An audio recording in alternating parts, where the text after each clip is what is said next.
Hey guys, welcome back to Pillbox Movies. I'm Hank, and for the last few weeks or so, I have been so bored, tired, hungry, and depressed, and I haven't known what to do about it. Sometimes the solution for these things is to snuggle up in your bed with a warm blanket and watch Jacques Demy films. Sometimes the solution is to watch Irreversible. So today, we're going to be watching the 2002 psychological thriller, Irreversible. This is a Gaspar Noé film. Gaspar Noé is one of the most controversial directors of our time. He's known for Irreversible, Climax, Enter the Void. I've seen about half of his films, I'd say. And I would say my relationship with the director is half and half. I like some of the things that he does. I think his color schemes are amazing. I like his cinematography more often than I don't, I think. And to a certain point, I actually like how dull and plotting and relentless his movies can be. I kind of gained a newer understanding of the director after I saw an interview in which he said that 2001 was a great inspiration for him. That makes so much sense to me. On the other side of things, I think he, while very kind of like visceral and exploitative, I think that comes with a trade-off of him exploring some of his themes in a kind of surface level or vague, non-committal way. You know, that's just what like French Argentinian directors do. They let you decide for yourself and whatever. And sometimes I want to see a director who has such a penchant for violence and destruction and visual orgies to also have a point in their movies. Just a thought. But yeah, I've been in such a friggin' funk, and I haven't known how to get out of it. And I don't know. I figured let's try watching some of the worst shit that's out there, and Gaspar Noé does some of the worst shit that's out there on a mainstream level. We can go deeper down the rabbit hole if need be, but I'm not committing to anything like that just yet. So yeah, don't say I didn't warn you. Oh, actually, no. Content warning. This film will contain scenes of violence, I'm sure, sexual assault, and if I know Gaspar Noé, there's probably going to be strobing. So yeah. And if you haven't already, click the like button and subscribe to see more old, obscure, and art house films. Alright. I guess... yeah, we're gonna watch Irreversible. I'm an old man, and I have that weird inner ear function thing going on. So some aspects of Noé's cinematography in general, if he gets a little bit too quick with it, it'll just like ring out my vertigo. Oh yeah, I forgot to tell you the central conceit of this movie. It's going backwards in time. Ooh, I do like this aspect though. The credits seem to be like falling out of alignment, or perhaps going in a spiral shape. Irreversible. Interpretation, Alex. Oh, got a little bit of the Shining moment going on. Oh yeah, camera's gonna be a bit of a problem for me. I will say, to his credit, it's obviously intentional. Whether or not you like it is another matter. Noé does do a great job at summoning a sense of dread in his films. A great aesthetic for a Kanye West music video, I gotta say. I actually don't know. I would love to see like Gaspar Noé on like a day shooting a scene. I'm not sure who his cam op is, but he achieves these like freewheeling, circuitous, spiralizing camera movements, and it's really beautiful to watch. If it wasn't just also simultaneously like grotesque and upsetting, just always trying to see the world in a different way. I think that's the actor from I Stand Alone, the other Gaspar Noé film I haven't seen. I think I've seen all of his features, except for these two. Le temps détruit tout.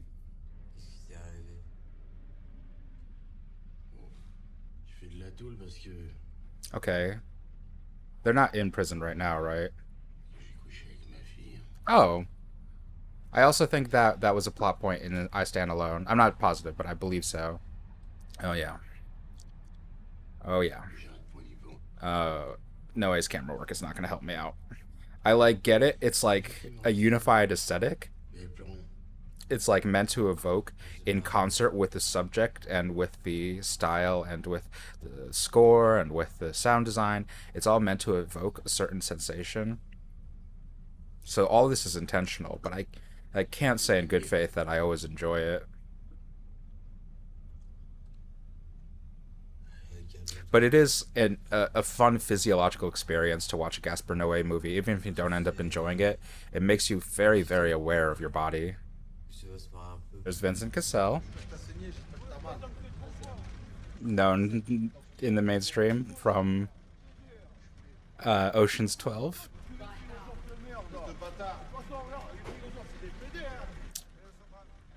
A lot of gay slurs being tossed around, or got a lot of homosexual slurs.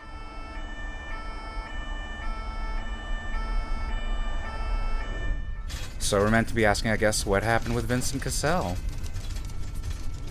You know what happened. You read the synopsis for this film. I wonder how they're actually going to handle the transitions between scenes to kind of communicate the fact that we're going backwards in time. Maybe it's just something that after enough kind of repetitions, the audience will kind of intuit.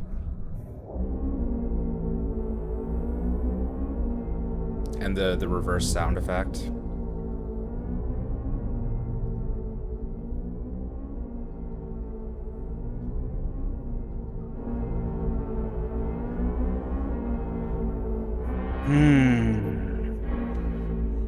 Okay, starting to get a clearer picture. A little bit of BDSM play. Why are they always bald in these things? That was a dick. It's kind of also going along the same techniques as like in like more recent films like Hereditary, trying to keep things like as out of focus and out like kind of like incomprehensible, so that you're kind of obliged, you're forced to try and pay attention and try and reconcile the images, and so it primes you to be watching as attentively as possible, so that when it comes to the moment of extreme violence or extreme release, you're at a state of like most attention. Latenya? What does Latenya mean? Why are they always bald? Oh shit.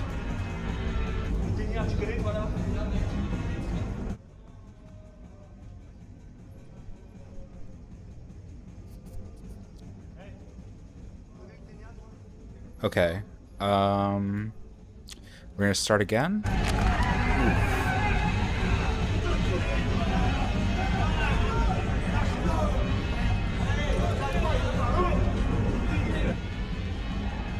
Not a good look.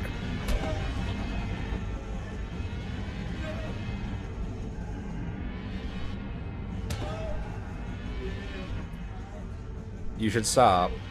Don't keep going. Don't keep going. I don't know why you want to keep going.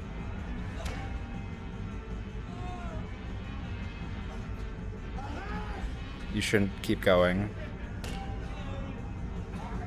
You really shouldn't keep going like that. Oh, and then just like slightly center framing it. That sucks.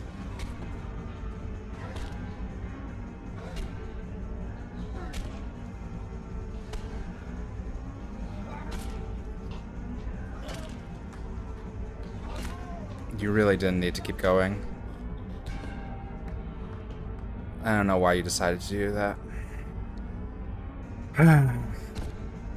I mean, I guess it was the severity of the crime.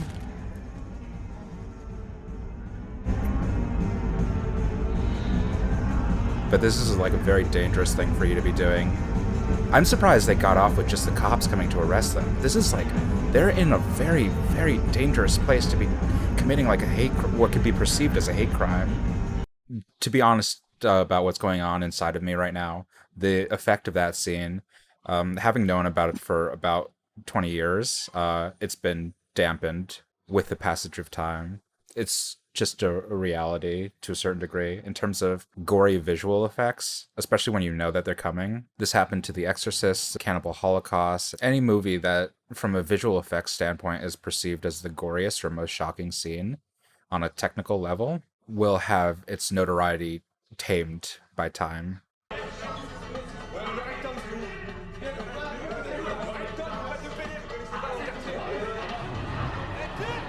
So they are doing a good job in just some of the lines of dialogue of cueing you into the idea that this is going backwards, and the credits helped with that too, of course. But if you were going into this absolutely cold, it's a very startling and kind of alien conceit to try and explain to an audience. Which is funny to live in like a post, scenes going backwards kind of world, because all it took was one or two movies, and we've become entirely acclimated to it as a movie-going audience. It kind of speaks to like the power and plasticity of film, that very, very bizarre concepts, if just given the right platform, will be really easily digestible. Things we perceive as incredibly commonplace, things like the montage, for example, were just fed to us in the right way that after we learned it mechanically, it was never perceived as alien ever again. And I don't know if this is the direction this film is going, but I actually am liking the idea that this movie is wearing the outside layer, the coat of being a revenge flick, but in fact, it's kind of about processing your own feelings of impotence or insecurity or inability to change the inevitable. He's going after Latenya for, in script purposes, to avenge his sexually assaulted girlfriend, but that desire, that seeking of vengeance, is kind of a manifestation of him feeling powerless in helping her, and his feelings of powerlessness in helping her is also a manifestation or a representation of our own feelings of powerlessness and inadequacy at controlling our relationships, controlling our lives. All of these things are so out of our control that we try and find manageable solutions to them, kind of proxy wars or proxy battles that we can fight, because we can't fight this overall battle of being unable to change a helpless situation.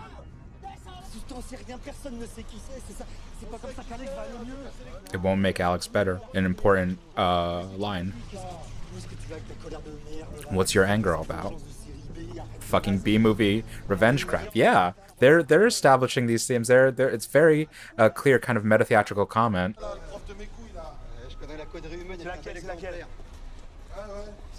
I want to know what eventually motivates him to go full force and kill that man. He seems so reticent in these earlier scenes. What propels him?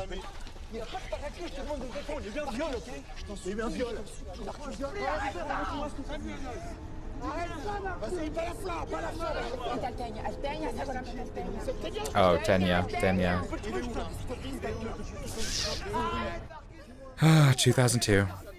If anything, all of these are still happening in 2021.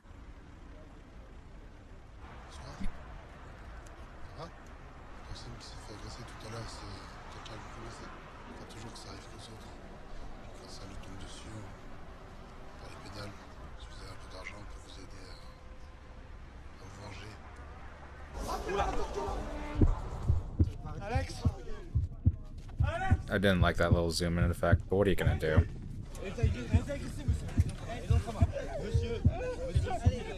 Yeah, the feeling of being powerless. It's I don't know. I don't want to go so far as to say it's a recurring theme in Gaspar Noé's films, but I think to a certain degree the idea of the feeling of helplessness, of things being out of your control, is qualified in different ways.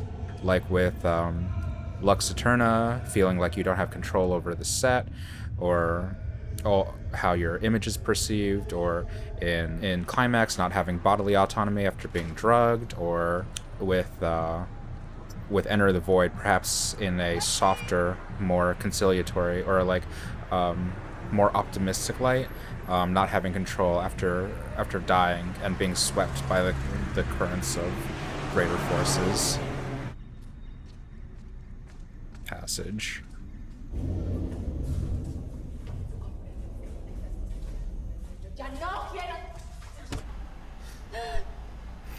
I kind of like the mirroring to a certain degree. The same threat that Marcus used against Concha is kind of reflected back by what actually happened to Alex.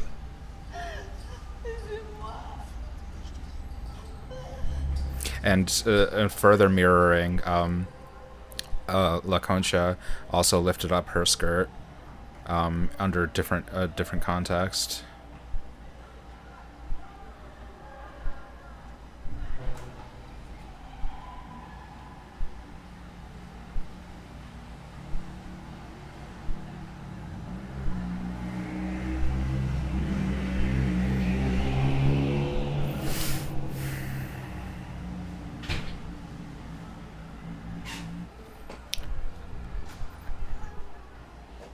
It's certainly awful to watch, but having foreknowledge of it kind of leads you down a different route. Like,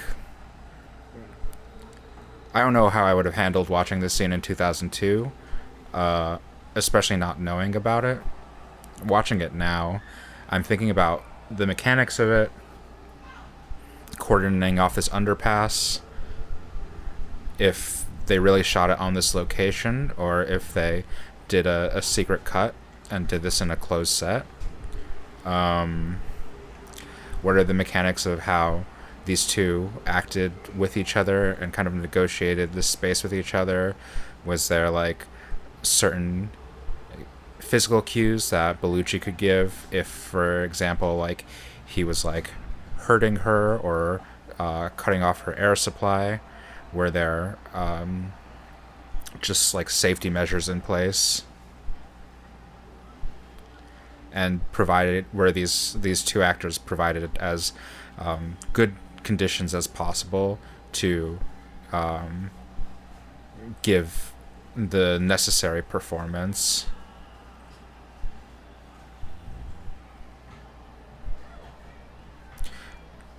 Because Gaspar Noé is one of those kind of single take directors and likes to have everything kind of shot in camera. It is an interesting balance that's struck, that he managed to achieve a kind of technical wizardry and simultaneously get so much out of his performers. And while his subjects are all harrowing, really honestly, not many directors can do that. And it speaks to a kind of degree of trust and a degree of like competency.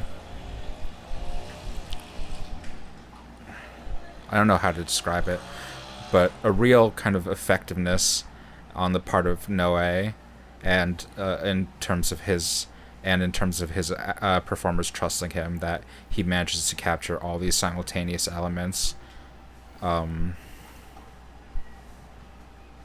in single cuts, in single shots.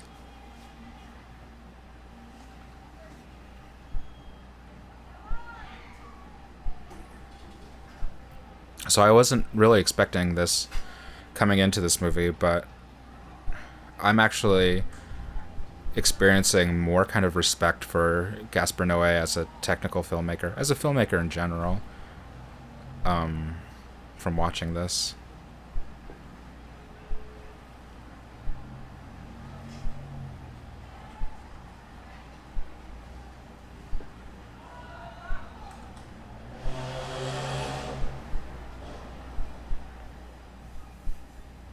And it feels like such a betrayal. It's the ultimate betrayal in these kind of movies, that this act was entirely random. That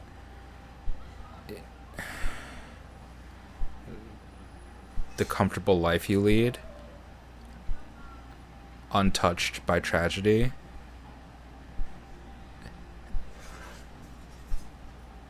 is a veneer, a facade, perpetrated by luck, by random chance, and the real world itself is chaotic.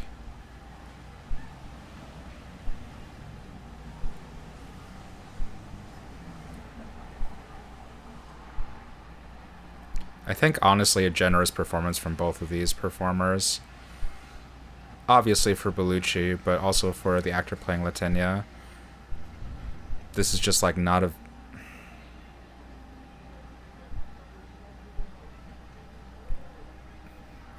happy roles to be playing.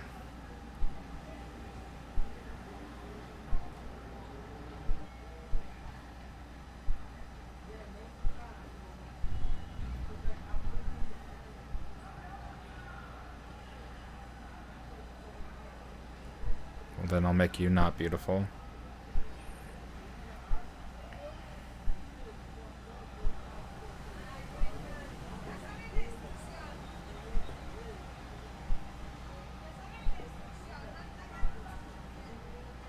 And again, in terms of mirroring the scene that actually takes place after this, the head trauma is reflected twice, and also reflecting is the kind of the wrongful victim. Not that La Concha was the right victim, but Alex was there out of chance, by mistake, in the same way that the man that Pierre killed was not Latanya, was not related.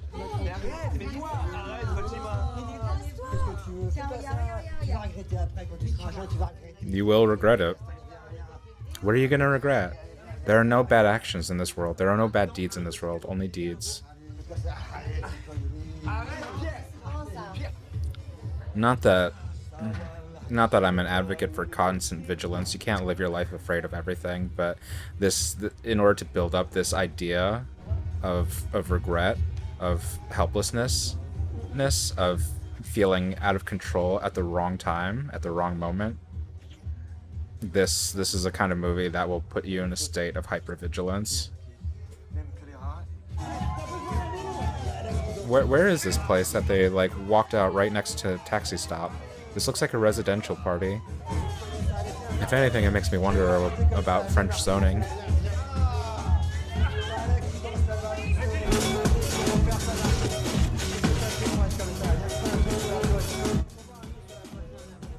And again, with the mirroring, this ultimate scene takes place in a club, and the scene that kind of propels it, the instigating incident, happens after leaving, maybe not a club, but a party.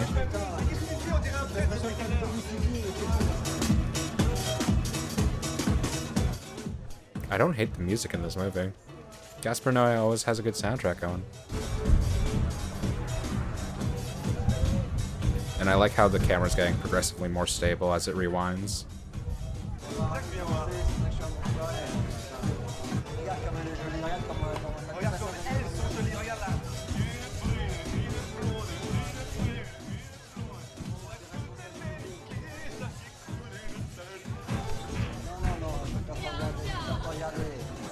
So I guess he might have really loved her. That might have been why he's ultimately the one that drove that fire extinguisher into the guy he thought was Latanya. Let yourself go. And that's something that will reverberate to him when he's committing the act of violence. This is actually a really, really well-structured movie.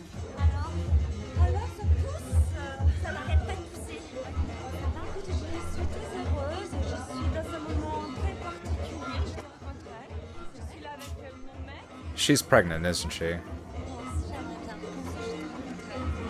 She's pregnant.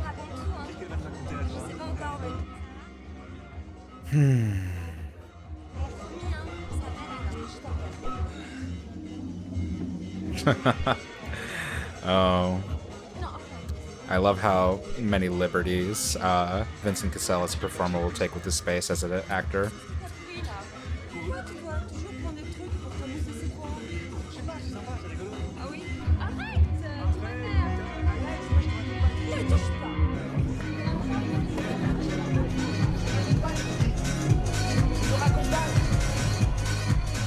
Great sequence. Great sequence. What a way to end it, too. With her saying goodbye to Pierre. You always gotta keep in mind how Pierre relates into this.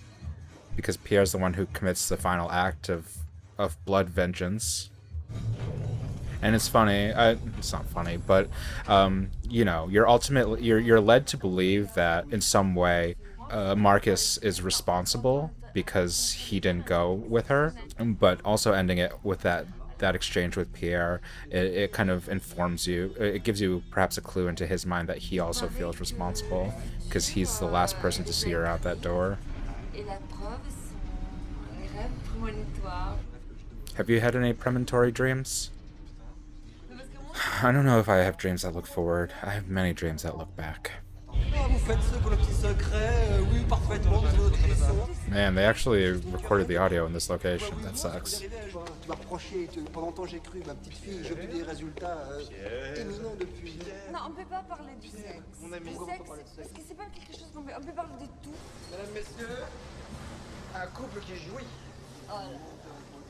Oh la la. How'd they plan this? The planning of this is what's crazy to me. Did they just walk onto this train with like no permits and stuff, and all these people were like okay? And they're recording audio in these conditions? This is insanity to me. They couldn't have literally done this, did they? That is so improvisational. That's leaving so much up to chaos. Imagine shooting this entire sequence like in real time, like on real streets, and not cordoned off or anything. And they had to like wait for a train to come. Unless all this was like meticulously planned out and manicured.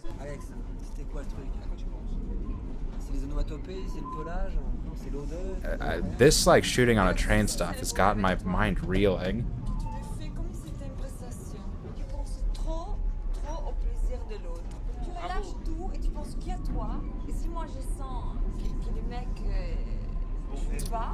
And that, of course, has its own unbearable kind of mirroring later on. This coupling of a woman's pleasure with a man's orgasm is a dark premonition for what comes later in their lives and earlier in the film.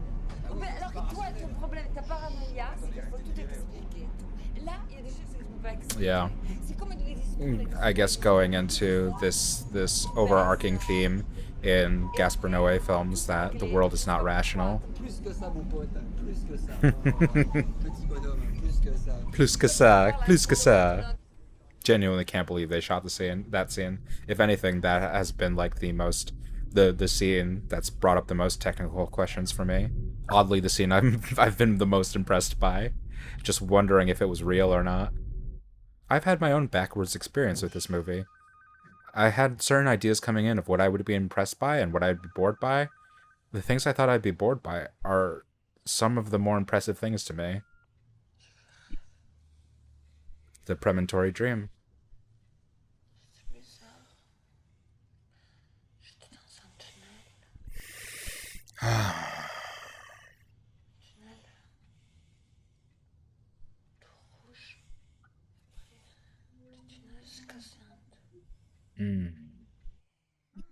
I love dreams in film. I think film is like one of the dreamiest mediums. And the only way to convey meaning in a film properly is through dream logic. Yeah, she's pregnant. And that's why she wasn't doing any drugs at the party as well. It's beautiful. It's really, really beautiful. It's really, really, really, really, really, really beautiful shot of the human form of just two human bodies. I've been made unbearably sad.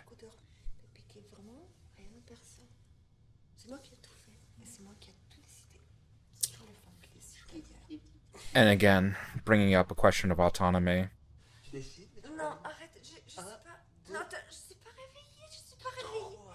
And the mirroring of the play acting of a non-consensual. And it's gradually getting brighter as we move backwards as well. The screen's being more filled and it's looking more like a film.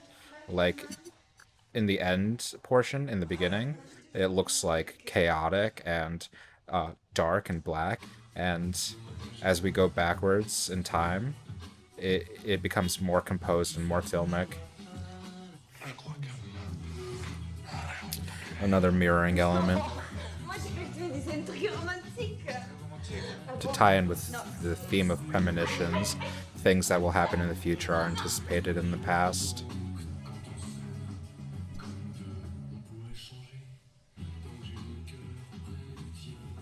And with this song too, a feeling that I'm encountering watching this is like the absolute sensation of pain of not being like one with your partner, of not experiencing everything that they experience, of being somehow blocked off or separated from them, and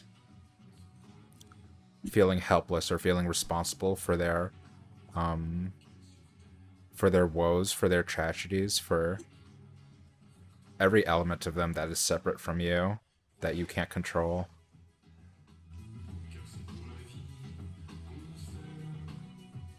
Yeah, this is making me a little sad. You really feel how powerless these characters feel in preventing something that's tragic and inevitable in their loved ones' lives. You fucking asshole. Oh my fucking god. Disgusting. Yeah. Being separated. Being divided. You'll never be able to fully protect the people in your lives, and you'll never fully know or be with the people in your lives. Beautiful without makeup. Wow. Monica Bellucci is stunning. God. Be sure to get the pregnancy test with as big typeface as possible. Girl, you're gonna pee after taking a shower. Just order of operations, people, please. And as she's taking the pregnancy test, she's debating it. She's cast in red light, which is mirroring the tunnel, which is mirroring the sense of danger. And in terms of the mirror going the other way, we're with Alex from the front, seeing her directly, as opposed to when she went into the tunnel, we were following her from behind. Yeah, just red everywhere.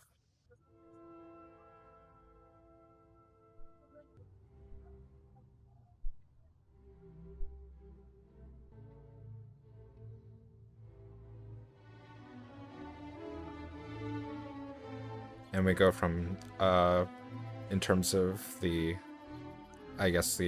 Orphic journey, we go backwards from the underground, from the tunnels, into the outside, into the light.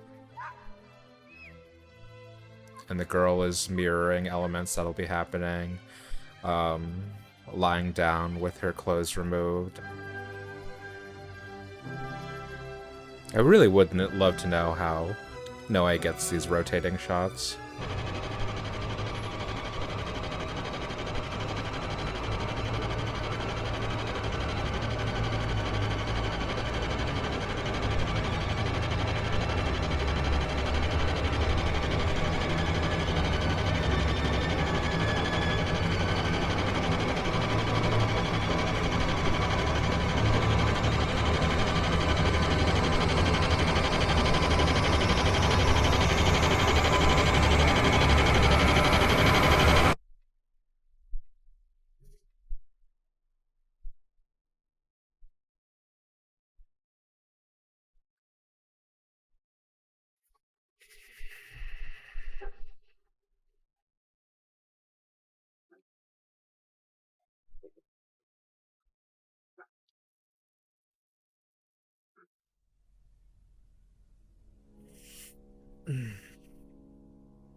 So I came into this kind of wanting to break myself out of my funk by experiencing something awful and overwhelming. I think the experience I came out of this with was breaking out of my funk a little bit with a real appreciation for Gaspar Noé. I think this is about as close I've come to an experience with his films, watching it and having the feeling of enjoying it. A lot of his films I've enjoyed, but not while I was watching it. I've come to understand the feelings that I like about them after the fact, and it takes a lot of time to kind of resolve. I think this is about as close as I've come, this and Climax, to really enjoying the process itself while it was happening, and appreciating Noé as a technician in a lot of elements. Really spending, putting a lot of focus on like the dilation of time, the cyclical nature of time, how he manages to get really great performances from his actors, both in the big presentational set piece scenes, but also in the quiet, intimate ones. There are definitely shortcomings in the script and whatever. It's not like the most brilliant script that's ever been conceived, but I could see a lot of the ideas and functions that were put into it. Yeah, I got kind of the feeling of a Greek tragedy from this. The loss of vigilance at some key moment which will inevitably happen, and the feeling of helplessness in the aftermath, and the attempt to reassert dominance or control by enacting brutal, chaotic violence to reassert yourself. And just for personal experience, I thought this was kind of a devastating portrait of how it feels when you feel like you can't protect the people in your life, and you can't know the people in your life, and you can't constantly be there for the people in your life. Yeah, I really enjoyed this. I wasn't expecting to. I think this was really great. I think this is a worthwhile watch, quite honestly. Obviously, if you have an aversion to the subject matter at hand, if there are elements to this story that trigger like a deep, emotionally upsetting response from you, that's perfectly valid, and you don't have to watch this if that's the experience you're going to have. There's no need to torture yourself. But yeah, I'm surprised. This has tipped the scales for me a little bit, from being half and half on Gaspar Noé to being like, I don't know, 60-40, 65-35. I'm willing to concede that. Yeah, that was Irreversible. If you enjoyed this, click the like button and subscribe to see more old, obscure, and art house films. And until next time, keep watching good movies.